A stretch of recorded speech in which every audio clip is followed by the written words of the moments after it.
Hello, my name is Ashley Beatty. Today I'm going to talk about my master's project titled The Female Umwelt, a critical reflection of technology. The broad interdisciplinary questions that have guided my research are as follows. What is the lived experience of the ovarian or menstrual cycle? How do scientific and societal constructs of sex difference shape self-knowing? How do scientific findings translate into meaning? And how does that meaning seed new knowledge? What are the behavioral effects of sex hormones? In the future, how might this knowledge fold into our technology? Are our current ethical frameworks prepared? They span many disciplines and areas of expertise. I don't claim to have the answers, just one perspective. What I am most interested in is the relational space between. Before I begin, a brief note on language. Throughout this talk, female describes a postpubescent XX human with ovaries, a uterus, and a typically functioning non-hormonally altered endocrine system.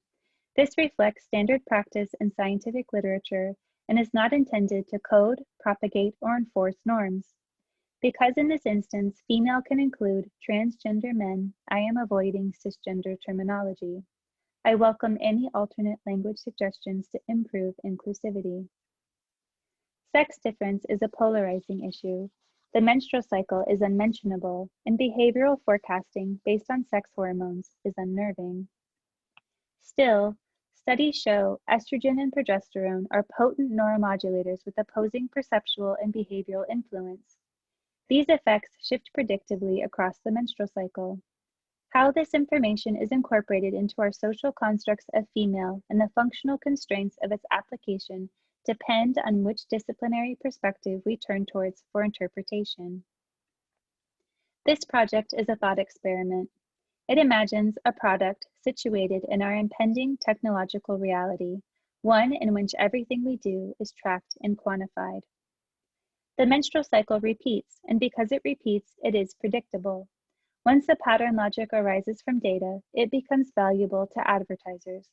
Tech companies collect a vast amount of behavioral data, including data from menstrual cycle tracking apps. Femtech, the sector to which these apps belong, is estimated to be a $50 billion industry by 2025. If roadmaps of cycle phase reaction patterns don't exist already, they will soon. What are the ethical implications of such a map?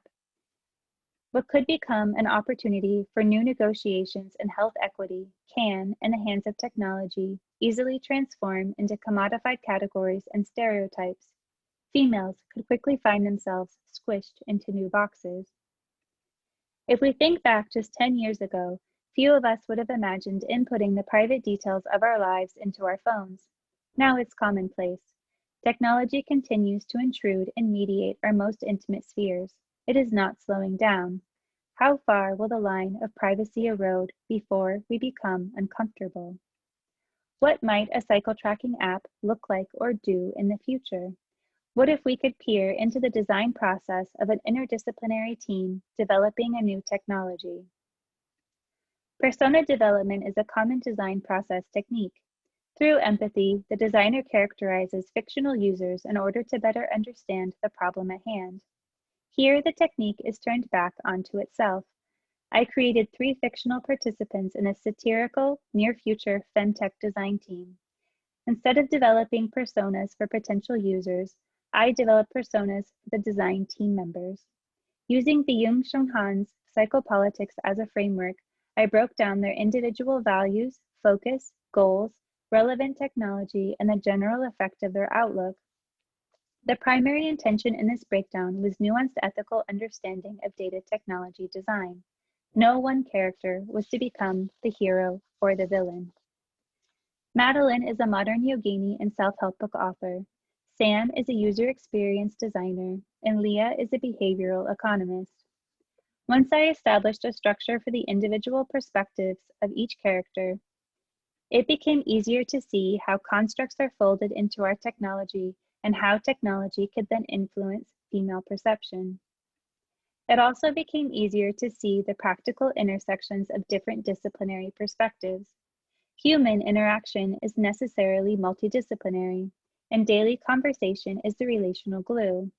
In order to more fully examine this relational space, I took the persona development process one step further and moved into dialogues. To do this, I first needed to make the three collaborators more relatable. They each needed a personality and a set of core beliefs. I then established a three-way dynamic. Each character operates in a unique dimension that shares a core belief with both collaborators. Every discussion point could then become 2 against 1, but from 2 different angles of persuasion. This relational architecture created space for phenomenological, epistemological, and ethical issues to move from theory into practice. Let's follow a problem through the dynamic. Madeline identifies the problem. Solutions, which make space for new experience, sit between Leah and Sam. Leah concurs the problem and offers a wide-angle lens, its practical function within society. Sam, on the other hand, further deconstructs the problem and then stewards alternative approaches and suggestions. Leah collates and materializes these suggestions into practical function. Madeline, on the opposite end, then points out how these solutions are either idealistic or exploitative. Madeline and Leah meet in ethics, and Madeline and Sam meet in the irony that all new solutions create new problems. Through this dialectic process, assumptions are peeled away in layers, and a negotiated truth seeds the final solution. I developed 5 thematic meuetic conversations. The Greek root of meuetic means to act as a midwife. It is a Socratic method. A person is probed with pointed questions, and with these questions, the person carves and clarifies an understanding that is already within them. It is in this spirit that Sam, Madeline, and Leah challenge each other through the following dialogues.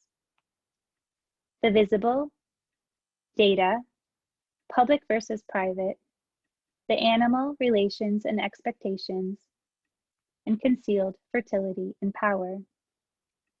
At a plotline level, an example of the dialectic through conversation 3 and 4 is as follows. Sam begins to wonder if they are solving the wrong problem. He explains that all this pressure to optimize the individual creates more pain points, not less. He proposes they shift their attention to the social sphere and work towards optimizing the environment to support the individuals instead. Public transparency of female cycle phase could open a new social negotiation. Madeline is horrified and insists this intimate information should remain private and be used only for personal growth. Leah, on the other hand, agrees with Sam. She also bluntly cuts through the polite tiptoeing, arguing that this is about sexuality and sex sells. This sets off a philosophical conversation about the play between denial and permission of the human animal in society.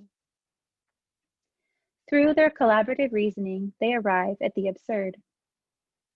Together, in Conversation 5, they design speculum shoes. Speculum shoes are the next generation of cycle tracking apps. This wireless in vivo system automatically collects basal body temperature, pH, fluid electrical resistance, and a continuous live stream image of the cervix. A computer vision system learns the unique attributes and patterns of change the individual user's anatomy undergoes across the cycle.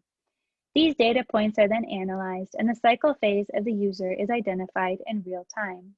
It is foolproof, automatic, and completely hands-off. The image is also transmitted and displayed true to size on the female subject's shoes.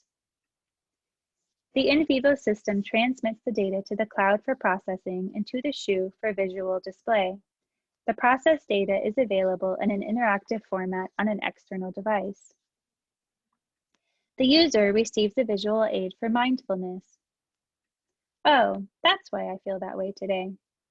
The public spectacle offers others cues to the user's internal state. Oh, that's why they're feeling that way today. The saleable data offers direct access to the psyche of the user. If X, then categorize as A, B, C. Here are some preliminary sketches and the pattern, and here is a prototype.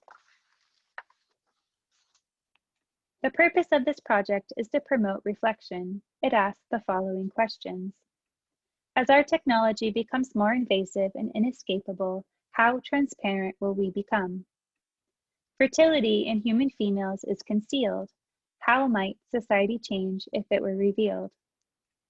Can we use technology as a tool to ground our embodiment, or are we fooling ourselves, opening our body, mind, and senses to commodification?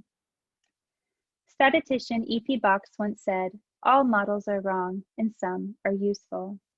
A question to ask ourselves, particularly when it comes to complex social issues or technology, is, who is it useful to? What is the personal, social, and physical value of intimate data? I'd like to give a deep thanks to my committee, J. Mark Scares, Tanya Allen, and Tracy Temple.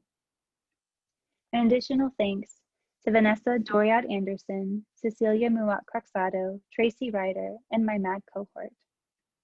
Thank you.